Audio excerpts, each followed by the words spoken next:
안녕하세요. 더라인 성형외과 조재호, 정유석, 김중근입니다. 오늘은 상안검 수술 알아보도록 하겠습니다. 말이 어려워요. 상안검이 뭡니까 도대체? 상안검.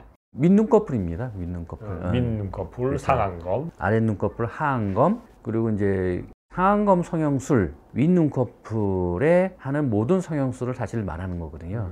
근데 이제 일반적으로 그냥 상안검 수술 그러면은 나이 드신 분들이 처진 피부 잘라내고 노화된 눈꺼풀을 개선해주는 수술을 보통 상안검 성형술이라고 이제 얘기를 하죠. 쌍꺼풀이랑은 다른 건가요? 쌍꺼풀하고는 조금 다릅니다. 쌍꺼풀 없는 눈을 쌍꺼풀을 만들어주는 과정을 말하는 거고요. 그리고 이제 상안검 수술 그러면은 쌍꺼풀을 만들어주는 경우도 있지만 일반적으로 늘어진 피부와 근육 그리고 이제 안에 있는 안화경막이나 이런 것들을 강화시켜주는 그런 수술이라서 사실은 일반인들이 보기에는 같아 보이지만 수술하는 의사 입장에서는 많이 차이가 나는 그런 수술입니다. 사실은 완전히 다른 수술입니다. 상안검 수술은 제일 흔한 경우가 이제 노화된 눈꺼풀.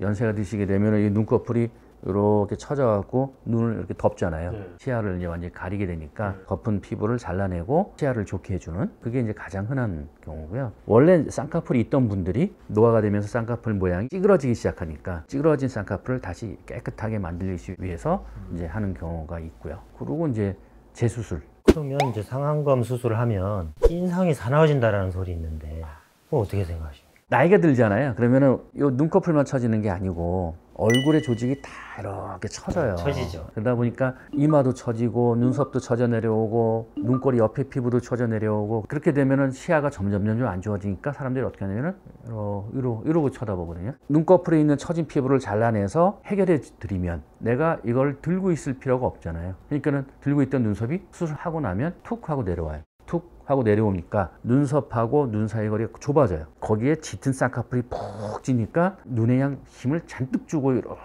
하고 째려보는 것처럼 돼요. 그래서 이제 이런 말 쓰면 사실 안 되는데 소위 말하는 아줌마 쌍꺼풀 그런 말이 나오는 거예요. 인상 굉장히 강한 아주머니들 안 좋게 표현한 건데 그만큼 인상이 강해지거든요. 요즘은 우리가 눈에만 초점을 맞추는 게 아니라 근본적으로 조직이 처져 내려오는 것도 함께 해결을 해줘야 건강하고 자연스러운 눈을 만들 수가 있다고 보거든요. 그래서 이제 이마 거상을 하면서 상안검을 같이 하는 경우가 많습니다. 이 눈만 좀 수술을 하셔가지고 아까 말씀하신 것처럼 이렇게 미간이 좁아지면서 이렇게 조금 사납게 보이는 그런 경우 여기가 떨어진 거는 이쪽 위로 이렇게 딱 끌어올려 줘야지 자연스럽게 복원이 되는 거거든요. 우리가 그걸 이제 해부학적 복원 이렇게 얘기합니다. 그래서 해부학적 복원의 관점에서 수술을 접근하는 것과 그렇지 않고 그냥 여기만 자체만 이렇게 수술하는 거 하고는 차원이 아예 다른 거예요. 다른 거라서 오해가 있을 수 있어요. 예를 들자면 선생님 같은 경우에 불필요하게 여기 거상까지 권한다 이렇게 오해하실 수도 있고 선생님 기술이 좋아서 눈만 수술해서도 문제가 해결이 된단다 이렇게 생각하실 수도 있습니다. 그게 아니라 접근 방식이 아예 다른 거다. 눈만 수술해서 개선을 하려고 노력할 건지 아니면 여기도 개선하고 이렇게 당겨 올려서 본질적인 처진 문제를 해결할 건지 정 원장님하고 우리 더라인 자체의 컨셉이 본질적인 곳에 접근하는 그런 수술 방법을 선호합니다. 그래서 이런 부분도 참조하셔서 수술을 결정하시거나 하면 도움이 많이 되실 것 같고 이런 가능성이 있다는 것도 같이 한번 고려해 보시면 좋을 것 같습니다. 늘